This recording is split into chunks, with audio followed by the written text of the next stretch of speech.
Namaste, Pranam, Gita Dhyana.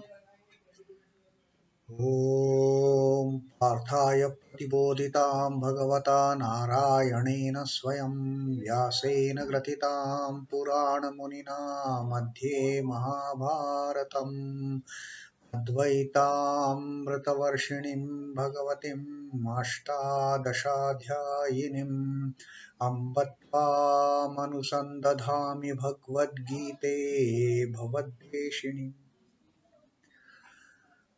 Oh, Bhagavad Gita, with which Lord Narayana himself gave enlightenment to Arjuna. The ancient sage Vyasa included it in the Mahabharata. O goddess, showerer of the nectar-like knowledge of non-dualism contained in your 18 chapters. O my affectionate mother, the destroyer of rebirth, I meditate upon thee. Now, Krishna Vandana.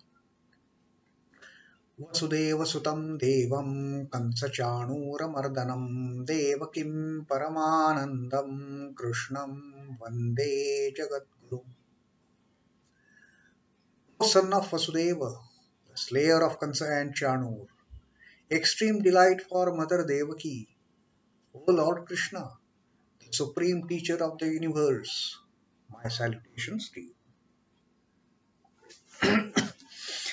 After Sri Krishna's telling us in the previous 24th shloka of how these worlds would perish if I don't perform any action, how it would lead to the destruction of all the beings, of all the creation. Sri Krishna is going to tell us another secret of this Karma Yoga. That how the knowers, they should act.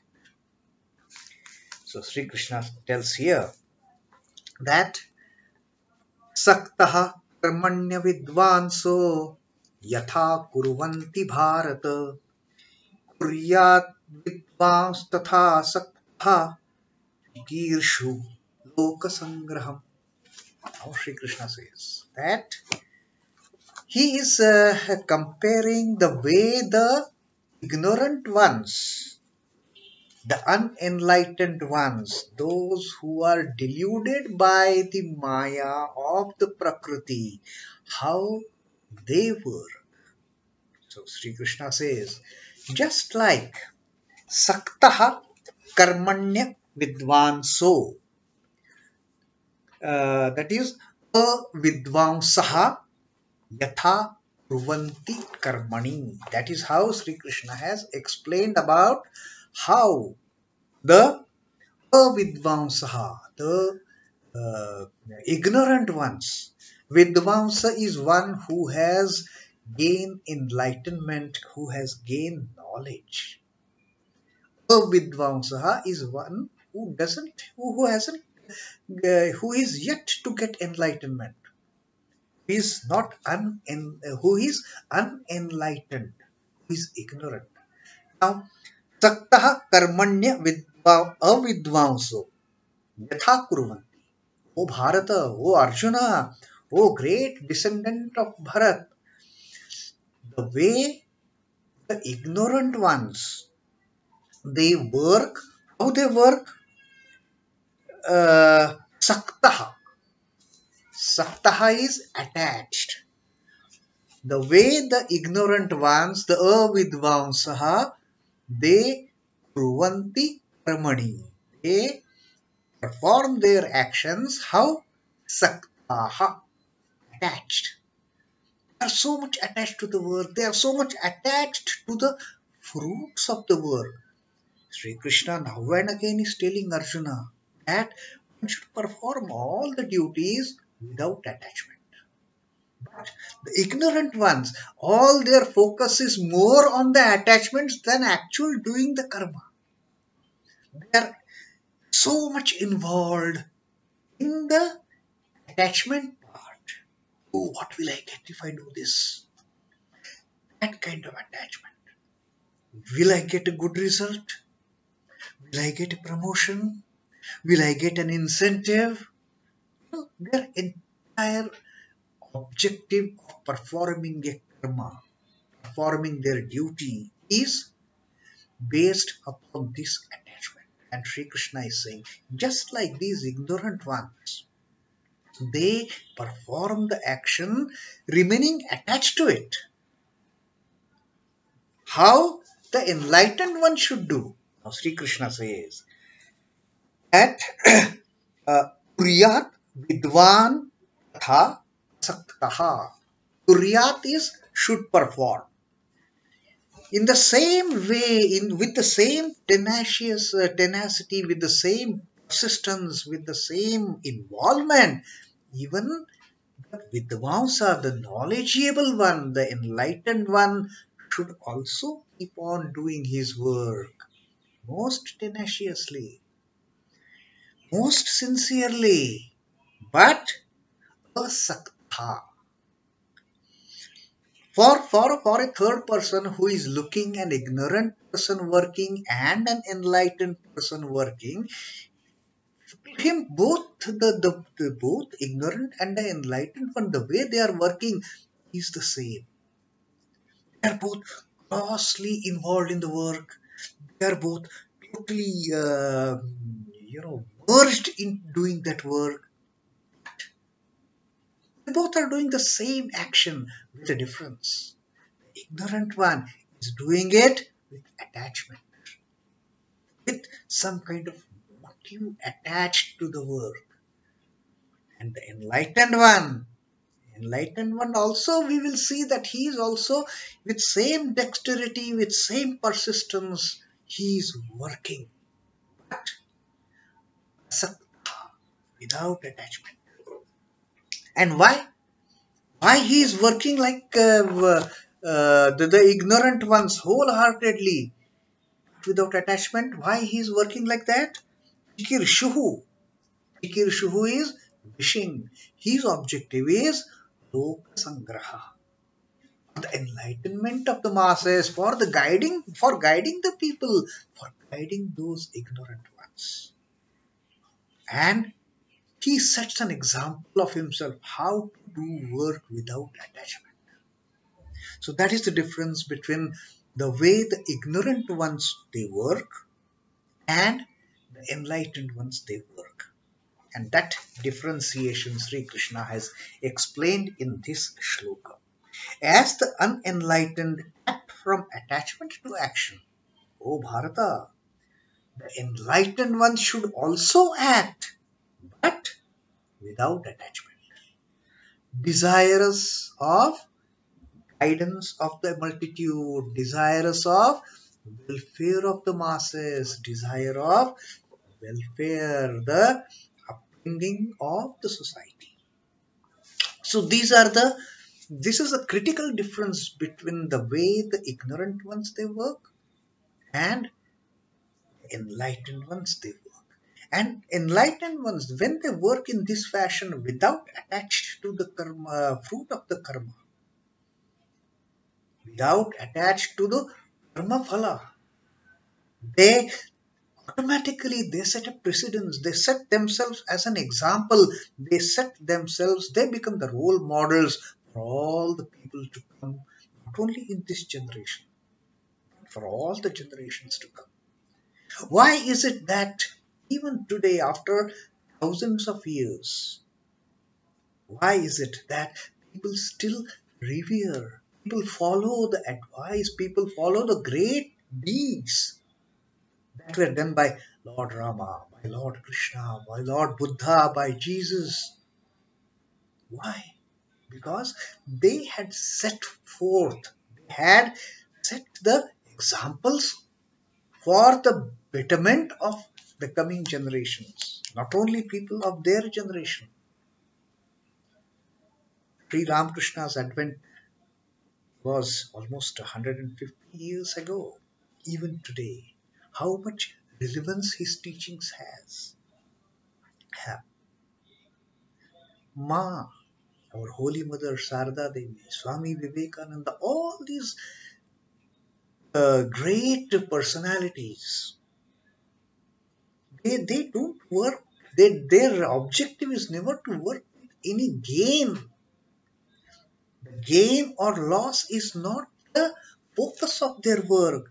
They are not attached to that concept of gain and loss that ordinary people we have.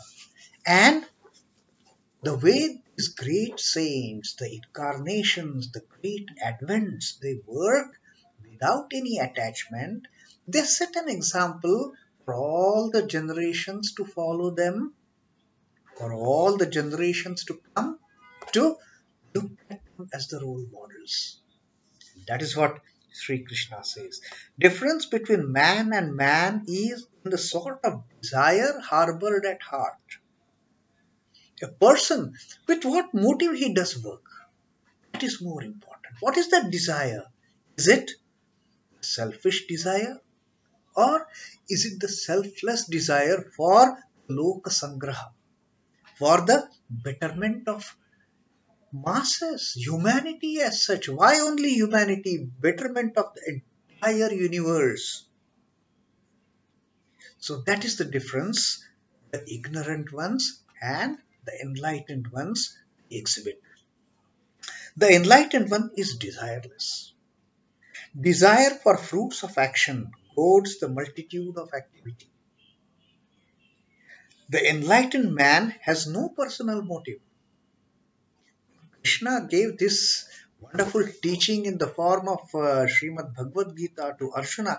There was no selfish interest in the mind of Krishna that people will, praise Lord Krishna for his great wisdom, for the great advice that he gave, for the great teachings he gave. He never had that.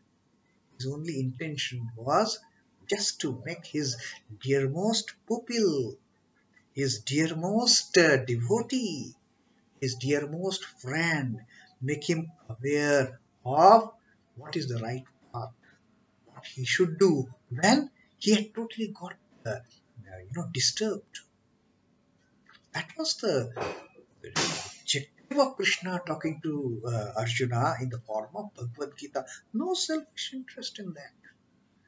What was the selfish interest of Jesus preaching the oneness with the God? There was no selfish interest. What was the selfish interest of Adi Shankaracharya? It was nothing personal involved in it, and that's why all those teachings, they have stood the test of time, because with all these teachings, they are so selfless. So the enlightened man has no personal motive at all in performing any action. It is only for the welfare of the humanity, for the welfare of the masses, for the welfare of the whole creation. Out of compassion for ignorant, he ceaselessly works. The great ones, they work ceaselessly. Not a moment they just waste in their lifetime. Swami Vivekananda lived not even to see his 40th year, just 39 years and a few months. And what great achievements he had, what a great work he has done in that short span of 39 odd years. For them, time frame is not the limit. That how much time they are going to take. They just do their work, and their work spreads. Their work becomes a motivational force for all the generations to come. Out of compassion for ignorant, enlightened person ceaselessly work. He doesn't wait for time, and the time factor is not in their concern at all. Neither time factor, nor is it going to do good, is it going to do bad? No. All their actions are only for guiding the people. Loka-saṅgraham. So, that is how the enlightened ones work, just like the ignorant ones. But with a difference. Ignorant ones work with attachment. All their focus is on what I am going to get. The enlightened ones, they never think of what I am going to get. The enlightened ones work only to give something to others, to give something so that others can follow their teachings. Others can follow those role models. That is the only intention of so much dedicatedly, persistently putting themselves into action ceaselessly. Like Sri Krishna said, he is working ceaselessly, no day, no night, 24 bar 7, every minute, every second, every millisecond. The Lord is working for devotees. Yes, for the devotees to take what the Lord gives. So that is Sri Krishna's teaching in the 25th verse Shloka of the Karma Yoga, and that is our reading for the day. Om Namo Bhagavate Vasudevaya. Sri Krishna Arpanamastu. Jai Sri Ramakrishna. Jai Thakur. Jai Swami.